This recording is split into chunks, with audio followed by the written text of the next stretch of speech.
या इसको क्या बोलते हैं, एसी जनरेटर या अल्टरनेटर, एक ही बात है, दोनों में कोई डिफरेंस नहीं है। आप अल्टरनेटर बोल दो चाहे आप क्या बोल दो, एसी का जनरेटर बोल दो, एक ही बात है। दोस्तों कल अपने जो टॉपिक पढ़ा था उसमें अपने दो बातें पढ़ी थी, एक तो पढ़ा था ओसीसी एंड एसएससी। अब आज उसके साथ पढ़ेंगे वोल्टेज रेगुलेशन।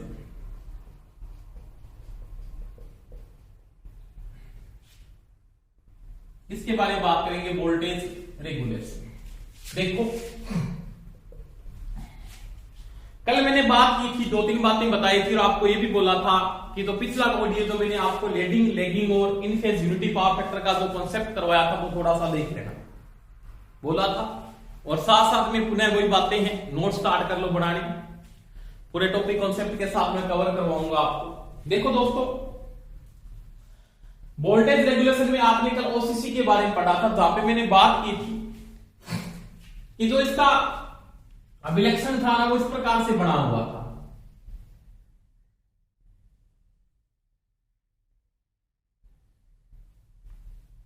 ये यहां पे क्या था आपके पास, तो यहां पे आपने क्या लिया था, आईएफ को लिया था, फील्ड करंट को, ठीक है। और यहां पे आपने किसको ले लिया, इंड्यूस ईएमएफ या ईएमएफ को ले लिया। अब देखो अगर मैं ओसीसी के ग्राफ की बात करूं तो यहां पे जो ओसीसी का ग्राफ बना हुआ था वो इस प्रकार था, ऐसे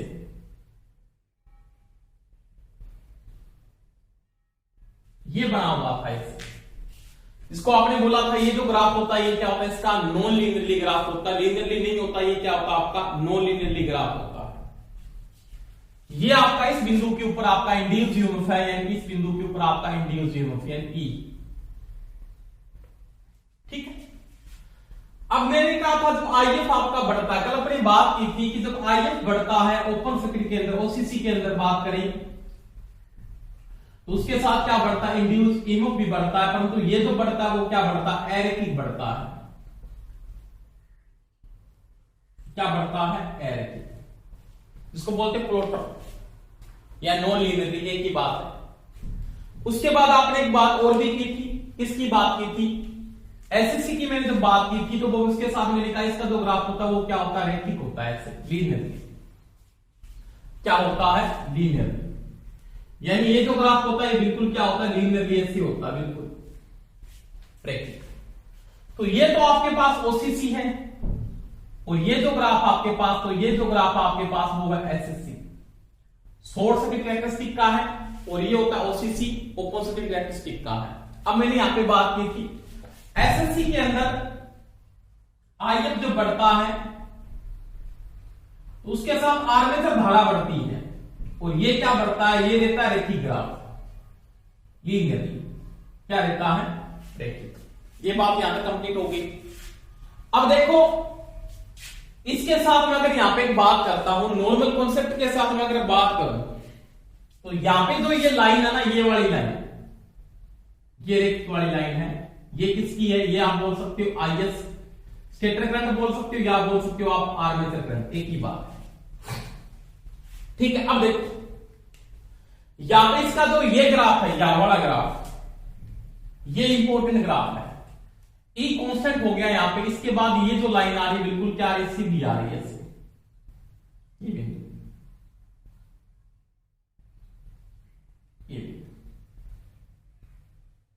ये इसका इंड्यूस ईएमएफ है यहां से लेके यहां तक।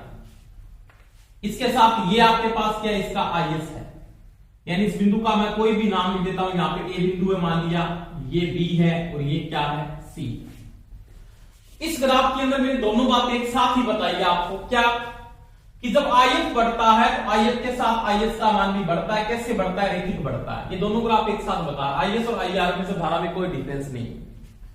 ये इंड्यूस ईएमएफ भी आईएफ के साथ बढ़ता है, और कैसे बढ़ता है, प्लॉटर बढ़ता है, ये प्लॉटर ग्राफ होता है इसका, उसको बोलते हैं रैखिक, या इसको क्या बोलते हैं, नॉन लीनियरली बोलते हैं। ये रैखिक नहीं होता। समझ में आ गई दोस्तों मेरी बात यहां पर, या कोई समस्या है तो मेरे को कमेंट करके बता सकते हो, सर यहां पे समस्या आ रही है तो वो भी आप बता देना। यहां तक तो मेरे ख्याल से कोई दिक्कत नहीं होनी चाहिए आपकी। यानी इसका जो ग्राफ बनता है वो आपको मैंने समझाया, पूरा कॉन्सेप्ट के साथ बता रहा हूं। तो यहां पे फिर धारा जब बढ़ रही है तो उसके साथ ई भी बढ़ रहा है, फिर धारा बढ़ रही है तो उसके साथ आर्मेचर धारा भी बढ़ रही है। दोनों ग्राफों को एक साथ दिखाने का मेरे का मतलब यहां पे क्या है कि मैं इसको किसमें बात करूंगा, यहां की वोल्टेज रेगुलेशन के साथ ये काम आएगा। किसमें? वोल्टेज रेगुलेशन के लिए, जिसको हिंदी में क्या बोलते हैं? वोल्टेज नियमन कहते हैं। आपको वोल्टेज नियमन निकालने से पहले आपको 3 कॉन्सेप्ट की बात करनी पड़ेगी, 3 बातों का आपको पता होना चाहिए। वोल्टेज रेगुलेशन क्या है उसमें बात करूंगा यहां पे। देखो, वोल्टेज रेगुलेशन के अंदर पहली बात तो आपको क्या पता होना चाहिए? जेडएस के बारे में पता होना चाहिए। इसके बारे में जेडएस। अब ये जेडएस क्या है? तो ये सिंक्रोनस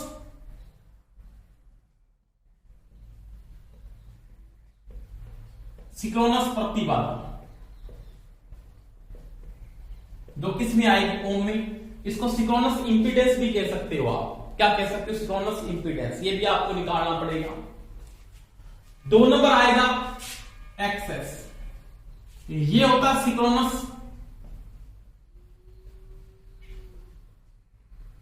प्रतिघात या सिंक्रोनस रिएक्टेंस। एक ही बात है, ये भी किसमें आएगा? ओम में। और 3 नंबर आएगा यहां पे आर ए, जिसको आप क्या बोलोगे? आर्मेचर प्रतिरोध। आर्मेचर प्रतिरोध, और ये भी किसमें आएगा? ओम के अंदर। इंपीडेंस भी आपको निकालना पड़ेगा, सिंक्रोनस रिएक्टेंस भी निकालना पड़ेगा, और क्या निकालना पड़ेगा? आर्मेचर रेजिस्टेंस भी निकालना पड़ेगा। तीनों बातें अगर आपको कॉन्सेप्ट के साथ पता है तो आप वोल्टेज रेगुलेशन को निकाल सके, तो कोई समस्या नहीं होनी चाहिए। देखो दोस्तों, इस कॉन्सेप्ट में अगर मैं बात करूं तो सबसे पहले आप आर्मेचर रेजिस्टेंस की बात करो, उसके बाद में इंपीडेंस आपको निकाल दूंगा। वेक्टर से इंपीडेंस आप निकाल सकते हो, कोई दिक्कत नहीं आएगी आपको। प्रतिरोध निकालना पड़ेगा। प्रतिरोध किसका निकालना पड़ेगा? अल्टरनेटर का रेजिस्टेंस आपको निकालना पड़ेगा। अगर आपका अल्टरनेटर रनिंग अवस्था के अंदर है तो आप उसका रेजिस्टेंस माप नहीं सकते किसी भी विधि के द्वारा। आपका अल्टरनेटर रनिंग अवस्था में घूम रहा है तो उसका क्या रेजिस्टेंस माप सकते हो? नहीं। तो रेजिस्टेंस को मापने के लिए यहां पे अगर प्रतिरोध को आपको मापना है, किसको मापना? आपको रेजिस्टेंस को मापना है। तो रेजिस्टेंस को मापने के लिए यहां पे यानी आरए का मापन किसके द्वारा करोगे? या तो करोगे ओम्स लॉ से, ओम्स लॉ से, या किससे करोगे? या करोगे आप बर्नस्टोन ब्रिज से। बर्नस्टोन ब्रिज के द्वारा। ये चीज का ध्यान रखिएगा। यहां पे आर्मेचर का आप स्टॉप, जब आपका अल्टरनेटर रुका हुआ है उस कंडीशन में आप क्या करोगे? आर्मेचर रेजिस्टेंस को मापोगे। आरए को माप सकता हूं, ओम्स लॉ से माप सकता हूं, बर्नस्टोन ब्रिज के द्वारा भी माप सकता हूं। वैसे प्रतिरोध मापन की सबसे अच्छी विधि है जिसमें त्रुटि का मान बिल्कुल निम्न रहता है, वह विधि कौन सी है? तो बहुत बार प्रश्न भी आ जाता है इसका, तो वह विधि कौन सी? आपकी बर्नस्टोन ब्रिज विधि है। कौन सी विधि है दोस्तों? बर्नस्टोन ब्रिज विधि है। तो देखो यहां पे आरए को मापना पड़ेगा, और आरए जब मापोगे तो उस समय आपका अल्टरनेटर क्या होगा? स्टॉप होगा, रुका होना चाहिए अल्टरनेटर। रनिंग अवस्था में आप आरए को नहीं माप सकते। घूम के अल्टरनेटर का रेजिस्टेंस माप सकते हो? नहीं माप सकते। दूसरी बात, रेजिस्टेंस मापने के बाद आपको 60% रेजिस्टेंस एक्स्ट्रा लेना पड़ेगा। 60%। आपका पास क्या होगा कि 60% आप रेजिस्टेंस क्या लोगे? एक्स्ट्रा लोगे। क्या लोगे? एक्स्ट्रा। ये चीज का ध्यान रखना। अब 60% अतिरिक्त रेजिस्टेंस लेने का रीजन क्या है? यानी 60% अतिरिक्त प्रतिरोध लेने का रीजन क्या है? कारण क्या है?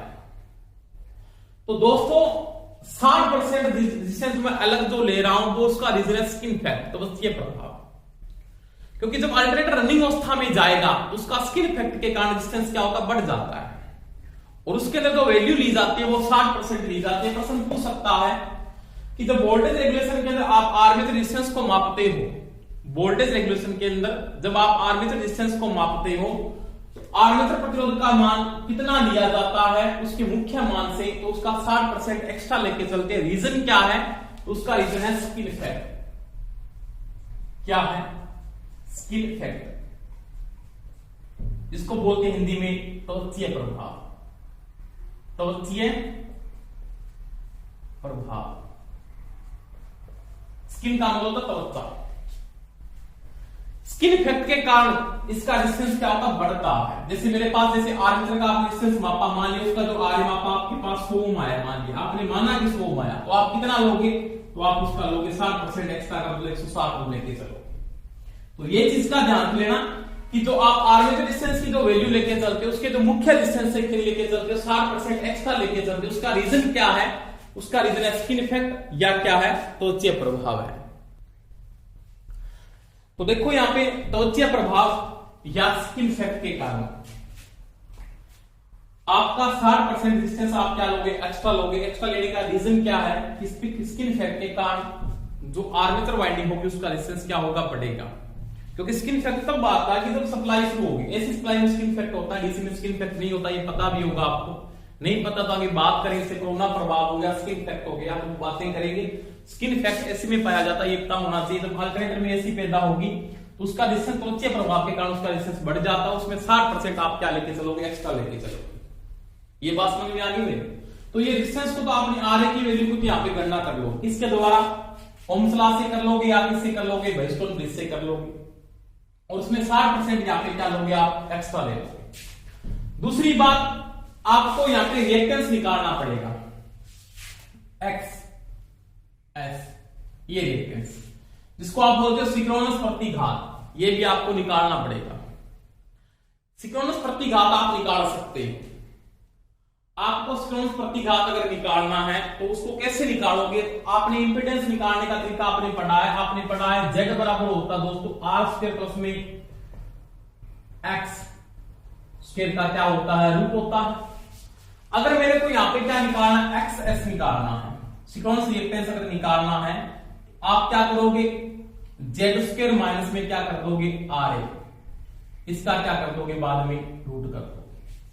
तो ये आपका क्या आ जाएगा? यहां पे सिंक्रोनस रिएक्टेंस आ जाएगा। क्या आ जाएगा? Synchronous reactance. किसके द्वारा? जेड स्क्वायर प्लस में आर ए की स्क्वायर। इसके द्वारा आप सिंक्रोनस रिएक्टेंस को यहां पे क्या कर लोगे? निकाल लोगे। समझ में आ गई मेरी बात? तो ये सिंक्रोनस रिएक्टेंस निकल जाएगा। कैसे? जेड स्क्वायर माइनस में आर स्क्वायर के द्वारा आप सिंक्रोनस रिएक्टेंस को निकालोगे। और विधि मैंने आपको बताई यहाँ पे लैगिंग पावर फैक्टर में कैसे निकालते, लीडिंग में कैसे निकालते, वो बातें मैंने आपको पहले समझाई थी। पिछली 2 वीडियो छोड़ के तीसरी वीडियो में देखोगे तो वहां पे रिएक्टेंस के बारे में मैंने बातें भी की है। अगर ये निकल जाएगा तो उसके बाद आपको इंपीडेंस निकालना पड़ेगा। प्रतिबाधा जेडएस, इसको निकालोगे जेडएस। आप सिंक्रोनस इंपीडेंस निकाल सकते हो, यानी जेडएस का मान भी आप निकाल सकते हो जेडएस का मान। अब देखो जेड बराबर आपने पढ़ा है, ई आपके पास है,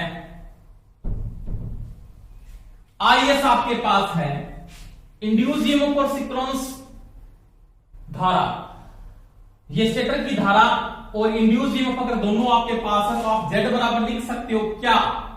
ई बटा आई ए लिख दो, चाहे लिख दो आई एस, एक ही बात है। इसके द्वारा आप क्या निकालोगे? इंपीडेंस को निकालो। क्या निकालो? इंपीडेंस। अब देखो ई निकालने के लिए किसका संबंध यूज करते? ई निकालने के लिए क्या यूज करते हो? ओसीसी। ओसीसी को यूज करते हो। इंड्यूस ईएमएफ को निकालने के लिए आप ओसीसी को यूज करते हो। बिल्कुल बात सही है, आप ओसीसी को लेके चलोगे। और आईए निकालने के लिए किसको लेके चलेंगे? क्योंकि दोनों में क्रॉस हो जाएगा। मैं रीजन बता देता हूं, ये क्यों लिख रहा हूं मैं बता दूंगा बात। यहां पे क्या लिख सकते हो आप? एसएससी लिख सकते हो। इसके लिए, इसके लिए। अब देखो आपने यहां पे बात की, ये चीज है तो यहां पे धारा आईएफ का वैल्यू है, तो इसको निकालने के लिए, ओसीसी को निकालने के लिए आपने इलेक्ट्रोमोटिव फोर्स को निकालने के लिए ओसीसी को यूज किया, और आईएस को निकालने के लिए आपने किसको यूज किया? एसएससी को यूज किया। और दोनों के द्वारा आप किसको निकाल सकते हो? इंपीडेंस को निकाल। तभी मैंने बोला था इसका बहुत बड़ा एम रहता है, इसका बहुत बड़ा यहाँ पे रोल है। इसके लिए वोल्टेज रेगुलेशन के लिए ओसीसी और एसएससी के अनुपात को क्या बोलते हैं? इंपीडेंस कहते हैं, सिंक्रोनस रिएक्टेंस भी कहा जाता है। ये चीज का ध्यान रखना। आपको ये ऑप्शन में दे सकता है, ये भी दे सकता, दोनों में कोई समस्या नहीं होनी चाहिए। बात समझ में आई दोस्तों मेरी? कहने यही। अब देखो ए से लेके सी तक जेड बराबर ए से लेके सी तक तो क्या ई है, ए से लेके सी तक तो यहां की वैल्यू आपके पास क्या ई है, एसी एसी। अब ये क्या आपके पास ए बी है, ये क्या है, एस की जो वैल्यू आ रही है या जो एस का मान आ रहा है यहां से लेके यहां तक, ये वैल्यू, ये वाली वैल्यू वो आपके पास क्या है, आई ए या आई एस भी लिख सकते हैं। इस प्रकार से आप सिंक्रोनस इंपीडेंस को भी निकाल सकते हो।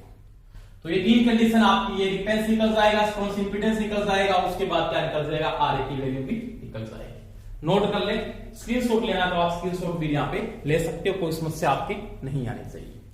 तो ये दोस्तों मैंने सिंक्रोनस रिएक्टेंस की बात की, सिंक्रोनस इंपीडेंस की बात की और आर्मेचर प्रतिरोध की बात की। नेक्स्ट में बात करें अगर आप इसके अलावा वोल्टेज रेगुलेशन की, इसकी बात करें वोल्टेज रेगुलेशन की, वो देखो आराम से।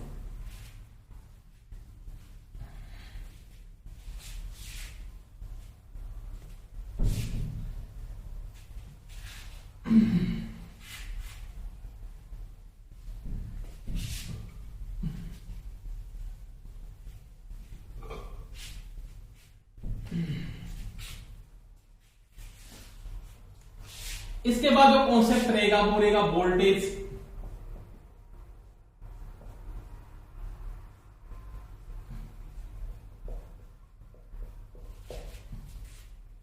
रेगुलेशन, हिंदी में क्या बोलते हैं, वोल्टेज नियमन।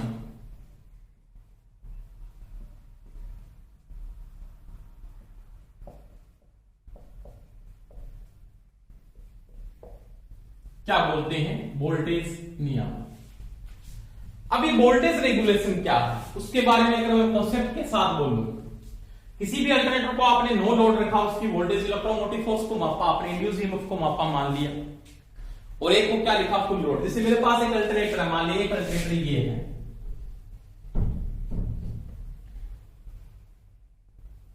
ठीक है,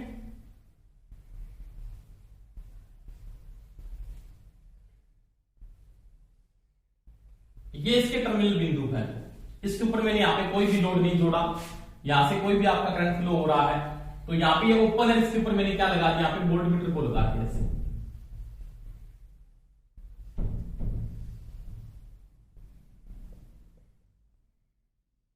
किसको लगा दिया, वोल्टमीटर को, ठीक है। अब यहां पे लोड नहीं, इसका मतलब ये है नो लोड, ये मैं ए नंबर कंडीशन मान के चलता, नो लोड।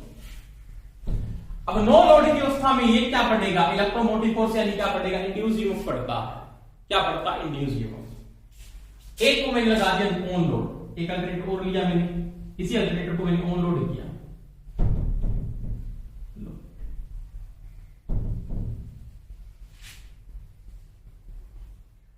ये ऑन लोड है, इसके ऊपर मैंने कोई भी एक लोड डाल दिया, और यहां पे मैंने एक वोल्टमीटर को लगा दिया इसके मध्य से, ये। अब ये क्या पड़ेगा, तो ये V पड़ता है, क्या पड़ता है, ये V का मतलब ये पड़ेगा वोल्टेज, या विभवांतर पड़ता है, और नो लोड की अवस्था में इंड्यूस ईएमएफ पड़ता है, तो ये आपकी बी नंबर कंडीशन है। अब क्या हुआ, वोल्टेज नियमन क्या होता है, नो लोड से फुल लोड की अवस्था के अंदर जो वोल्टेज की वैल्यू है वो क्या कहलाती है, वोल्टेज रेगुलेशन कहलाता है।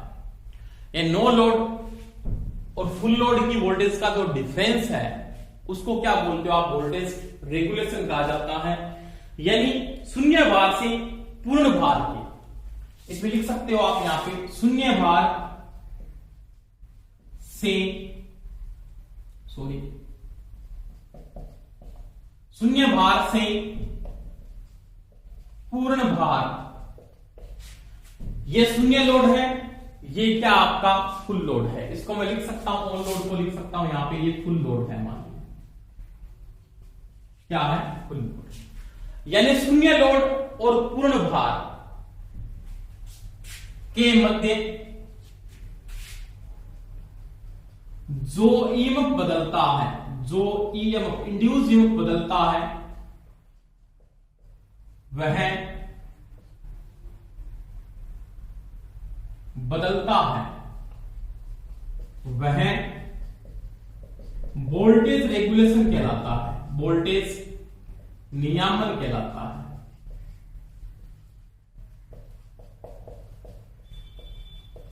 और उसको परसेंटेज में लेने के लिए अपने 100 से क्या कर देते हैं, गुणा कर देते हैं। यानी सिंपल सी बात है, इसमें इंड्यूस ई मापा, इसने क्या मापा, वोल्टेज V मापा। समझ में आ गई?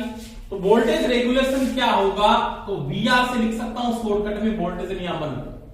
परसेंटेज में लेने के लिए 100 से गुणा कर देंगे तो क्या लिखोगे आप वोल्टेज रेगुलेशन के अंदर, आप लिखोगे V बटा V इंटू में क्या लिखोगे 100। तो ये कहलाएगा आपका वोल्टेज रेगुलेशन। या आप इसको ये भी लिख सकते हो क्या, VNL माइनस VFL बटा VFL इंटू में 100। No load voltage full load voltage बटा फुल लोड वोल्टेज का जो अनुपात है वो क्या कहलाता है, वोल्टेज रेगुलेशन कहलाता है, जिसको अपने क्या बोलते हैं, वोल्टेज नियामन भी कहा जाता है। समझ में आ रही दोस्तों मेरी बात? तो ये रेगुलेशन है। जितना रेगुलेशन कम होगा उतनी ही अल्टरनेटर की दक्षता क्या होती है, ज्यादा होती है। समझ में आ गई मेरी बात? जितनी आपका रेगुलेशन अच्छा होता है उतनी दक्षता क्या होती है, ज्यादा। रेगुलेशन कम आना चाहिए, दक्षता तभी ज्यादा है। अगर रेगुलेशन ज्यादा आ रहा है तो दक्षता क्या होती है, कम होती है। समझ में आ गई मेरी बात? अब देखो, जब मैं रेगुलेशन की अगर बात करूं यहां पे, या वोल्टेज नियामन की मैं अगर यहां पे बात करता हूं, तो उस समय क्या होता है, ये रेगुलेशन अलग अलग कंडीशन पे अलग अलग लिया जाता है। और जो किस पे डिपेंड करता है, वो पावर फैक्टर पे डिपेंड करता है। मैं यहां पे कॉन्सेप्ट के साथ लिख सकता हूं एक बात, इस चीज को यहां पे मैं मिटा रहा हूं, आराम से देखना बात। आपका जो वोल्टेज रेगुलेशन है उसके साथ बहुत बड़ा इफेक्ट होता है पावर फैक्टर का। यानी वोल्टेज रेगुलेशन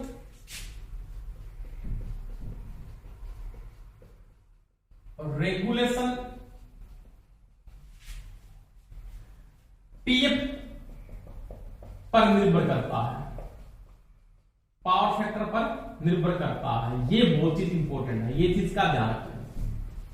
पावर फैक्टर पे बहुत ज्यादा ये निर्भर करता है। लोड आपका कैसे हो सकता है, देखो यहां पे बात करें अब, एक नंबर के लिए आपके पास कौन सा लोड हो सकता है, इंडक्टिव हो सकता है।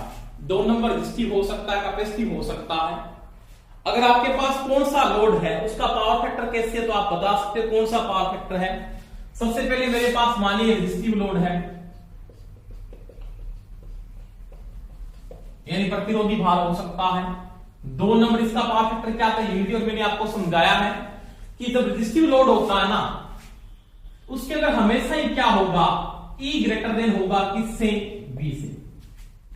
इंड्यूस ईएमएफ हमेशा ही ज्यादा होगा किससे, टर्मिनल वोल्टेज से हमेशा ही ज्यादा होता है। ये मैंने समझाया आपको। अगर आपके पास इंडक्टिव लोड है, ये तभी तो मैंने पहले करवा दिया था आपको।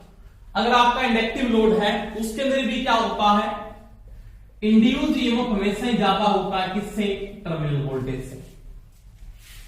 इसके अंदर आपको पता है यूनिटी पावर फैक्टर लिख सकता है, क्या लिख सकता है, यूनिटी पावर फैक्टर लिख सकता है, पीएफ होगा इसका। ये सभी को पता है रेजिस्टिव लोड का यूनिटी पावर फैक्टर होता है। इसका लैगिंग पावर फैक्टर होता है, लैगिंग पीएफ होता है। और 3 नंबर में अगर बात करूं, आपके पास कौन सा लोड है, कैपेसिटिव लोड है। कौन सा, कैपेसिटिव लोड है। उसमें क्या हो सकता है, इंड्यूस ईएमएफ V के बराबर हो सकता है। पहली बात तो ये हो सकता है। दूसरी बात, 2 अगर मैं यहां पे बात करता हूं, दूसरी बात के अंदर आपका इंड्यूस ईएमएफ से टर्मिनल वोल्टेज भी क्या हो सकती है, ज्यादा हो सकती है। तो देखो दोस्तों, वोल्टेज रेगुलेशन निकालने में पावर फैक्टर बहुत इंपॉर्टेंट चीज रहती है। पावर फैक्टर की बहुत इंपॉर्टेंट वैल्यू रहती है। इसका जो यहां पे पावर फैक्टर आएगा वो क्या आएगा, आपको पता है, कैपेसिटिव लोड के लिए लीडिंग पावर फैक्टर होता है। कौन सा होता है, लीडिंग पीएफ। समझ में आई मेरी बात? यानी रेजिस्टिव लोड में ये कंडीशन होगी, इंडक्टिव लोड में ये कंडीशन होगी, और कैपेसिटिव लोड में ये कंडीशन होगी। तब देखो रेगुलेशन निकालोगे ना, तब आप ये निकालोगे तो वहां पे पावर फैक्टर का बहुत बड़ा इफेक्ट होगा। पावर फैक्टर बहुत इंपॉर्टेंट चीज वहां पे रहती है। अब देखो वोल्टेज रेगुलेशन निकालने के लिए अपने 3 विधियों का उपयोग किया जाता है। आप 3 विधियों का यूज करते हो। कौन कौन सी विधि आप यूज करते हो, किस प्रकार से आप वोल्टेज रेगुलेशन को मापते हो, क्योंकि इस चीज के अंदर आप इंड्यूस ईएमएफ को माप नहीं सकते जल्दी से। तो कौन सी विधि को अपने यूज करेंगे रेगुलेशन निकालेंगे, तो ई को मापना मुश्किल है थोड़ा सा, ठीक है। तो वहां पे 3 प्रकार की विधि यूज की जाती है।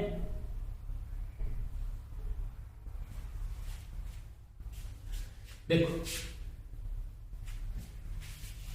ये निकाल देता हूं यहां से, यहां कोई दिक्कत नहीं, ठीक।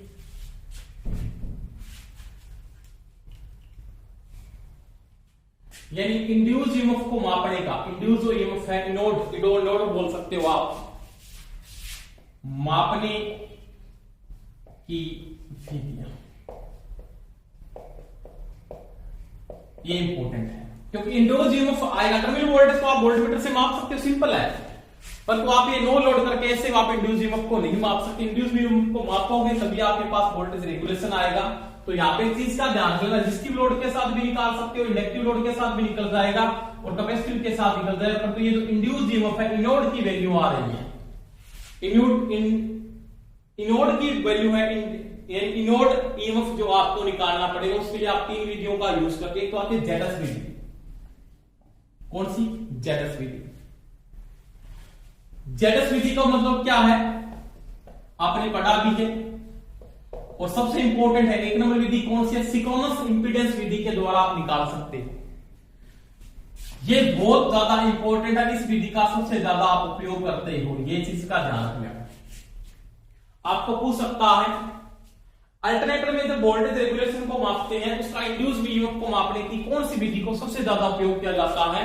तो उसको सिंक्रोनस इंपीडेंस विधि का सबसे ज्यादा आप उपयोग करते हो। 2 नंबर मेथड आता है एमएमएफ विधि, मैग्नेटिक मोटिव फोर्स मेथड, ये विधि यूज करते हो। और 3 नंबर जो आता है वो आता है पोलिटर मेथड। कौन सा आता है? पोलिटर मेथड। पोलिटर विधि, ये 3 विधियों का अपने उपयोग किया था। इसके बारे में पूरी डिटेल से बात करेंगे। ये 2 नाम पूछ सकता है आपको, मतलब इस विधि के बारे में क्वेश्चन भी आ सकता है, न्यूमेरिकल भी आ सकता है।